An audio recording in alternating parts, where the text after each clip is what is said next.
Unità della Sesta Armata, agli ordini del generale Alfredo Guzzoni, stanno contrastando con successo il tentativo di sbarco alleato. Il comandante americano George Patton aveva sottovalutato la Livorno, convinto che le sue truppe avrebbero facilmente respinto quei vigliacchi italiani, come ebbe a definirli.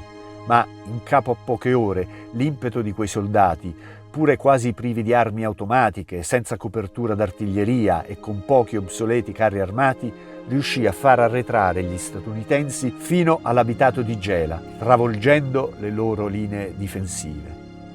Vista la situazione disperata, Patton ordina la ripresa del fuoco di artiglieria navale, anche a costo di sparare sui propri uomini. I grossi calibri navali da 152 mm fanno letteralmente scempio delle carni dei soldati italiani, che sono costretti ad arrestare l'avanzata. Le compagnie del terzo e del 34esimo vengono falcidiate. Della 10ª restano solo una trentina di uomini dei quasi 200 iniziali. Sono le 12:30. L'aviazione dell'asse fa una sortita contro alcune navi alleate nel Golfo di Noto e mitraglia le truppe americane sulla spiaggia, ma non è sufficiente. Da Licata viene inviata una colonna di carri Sherman che provvede a circondare i fanti della Livorno. Le forze dell'asse non dispongono di altre unità da inviare in soccorso. I battaglioni italiani giunti a Gela non sono più in grado di contrattaccare. Alle 15:30 il generale Kyrie Eleison dà l'ordine di ritirarsi alle basi di partenza. Si esaurisce così l'attacco delle forze italiane.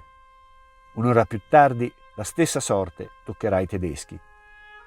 I superstiti circondati combatteranno fino all'alba del 12 luglio per cercare di rompere l'accerchiamento e tornare alle posizioni di partenza nella zona di Castelluccio. Su un totale di circa 12.000 soldati, in questi 2 giorni di combattimento, la divisione Livorno ebbe 214 ufficiali e 7.000 uomini di truppa morti, feriti, dispersi o fatti prigionieri. Nonostante avesse perso completamente la sua capacità offensiva, l'unità continuò a combattere in ripiegamento verso Messina, ostacolando metro dopo metro l'avanzata nemica.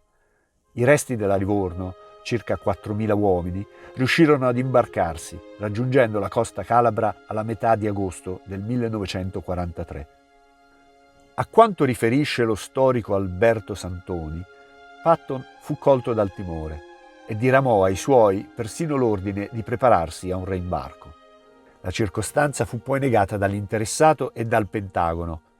All'ufficio storico dell'esercito italiano non risultano documenti a riguardo, ma è stata trovata un'importante nota del comando della 18ª Brigata Costiera che riporta: «È stato notato che i natanti americani vanno e vengono dalla spiaggia di Gela.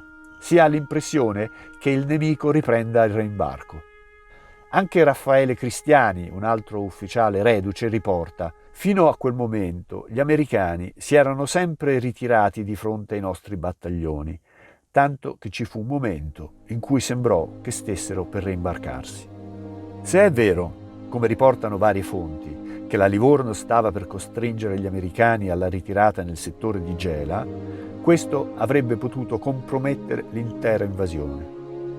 E va usata la parola invasione perché gli stessi anglo-americani si consideravano degli invasori, come si legge nella Soldier's Guide of Sicily distribuita alle loro truppe. Ma durante e soprattutto dopo la battaglia ci furono episodi che non fanno onore agli alleati. In molti casi gli americani avanzarono dietro prigionieri italiani utilizzati come scudi umani, una tecnica peraltro usata già in Tunisia ad Enfidaville da un'unità britannica. Ma c'è di peggio. Sono purtroppo diverse le stragi compiute dagli americani ai danni dei prigionieri italiani e di civili inermi. È tristemente noto uno dei discorsi che Patton rivolse ai suoi uomini in navigazione verso la Sicilia e che tradotto suona così: «Se si arrendono quando tu sei a 200-300 metri da loro, non badare alle mani alzate. Mira tra la terza e la quarta costola, poi spara. Si fottano. Nessun prigioniero. È finito il momento di giocare. È ora di uccidere. Io voglio una divisione di assassini, perché gli assassini sono immortali». Molti subalterni lo presero alla lettera, come dimostra ad esempio il massacro di Biscari, che vide 76 prigionieri italiani e 12 civili cadere sotto le mitragliate del capitano John Compton e del sergente Horace West. E prima ancora gli 8 carabinieri di Gela, che combatterono ferocemente fino all'esaurimento delle munizioni. Dopo essersi arresi, furono disarmati, fatti distendere a terra e rapinati di tutto quello che avevano. Poi furono fatti appoggiare ad un muro con le mani sulla testa e fucilati, senza preavviso, alle spalle. Sempre a Gela, il corpo di Nino Faraci fu trovato decapitato a 600 metri dal posto di avvistamento. La testa raggiunse il resto del corpo dopo 12 giorni di ricerca da parte dei familiari. Una donna di 20 anni, Carmela Ferrara, con i suoi 2 bambini, Grazio e Lucia, uscì di casa evidentemente spaventata dal bombardamento e dai rumori di spari. Voleva raggiungere i parenti, ma ad un incrocio incontrò un gruppo di americani e si mise ad urlare terrorizzata. Fu fulminata da una raffica che fece fuori lei e i suoi piccoli. E poi le stragi e gli ammazzamenti di Pianostella, di Comiso, di Castiglione, di Vittoria, di Canicattì, di Paceco, di Butera e di Santo Stefano di Camastra. Quasi tutti i responsabili, nei casi in cui furono sottoposti a corte marziale, furono assolti o condannati a pene irrisorie. Al processo alcuni dichiararono esplicitamente che credevano di aver obbedito agli ordini di Patton. Il fatto di aver semplicemente eseguito degli ordini in una strage suona tristemente familiare. Sicuramente il discorso di Patton giocò un ruolo, ma ci sarebbe anche un'altra spiegazione sui motivi che spinsero gli americani ad uccidere brutalmente prigionieri e civili italiani. È una teoria non corroborata da documenti storici, ma da circostanze molto verosimili. È verosimile, infatti, che prima dello sbarco circolassero già voci fra gli ufficiali americani del coinvolgimento della mafia mirato ad impedire ogni resistenza italiana.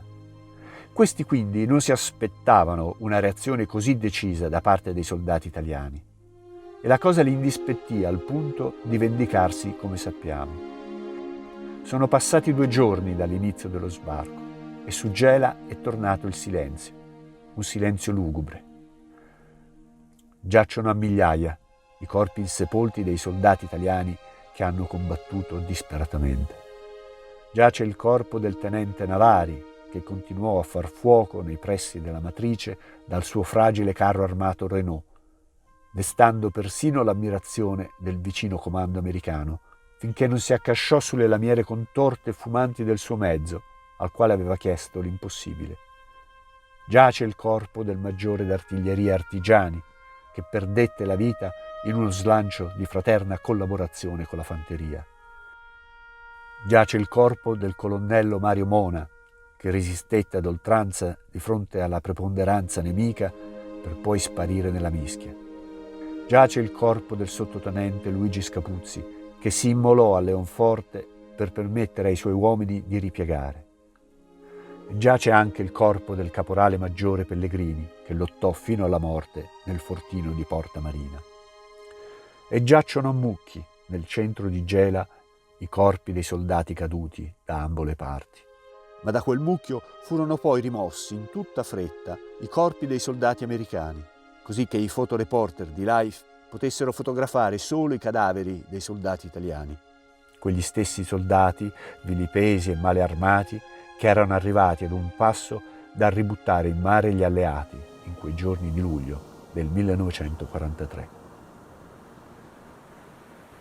Scrive un fante del 34esimo alla sorella di Pavia durante una breve pausa nei combattimenti. Ti raccomando di non pensare a me, pensa solo alla tua salute. Sempre ricordandoti, ti invio i miei più cari saluti. Ti prego, non piangere se non riceverai altre mie lettere.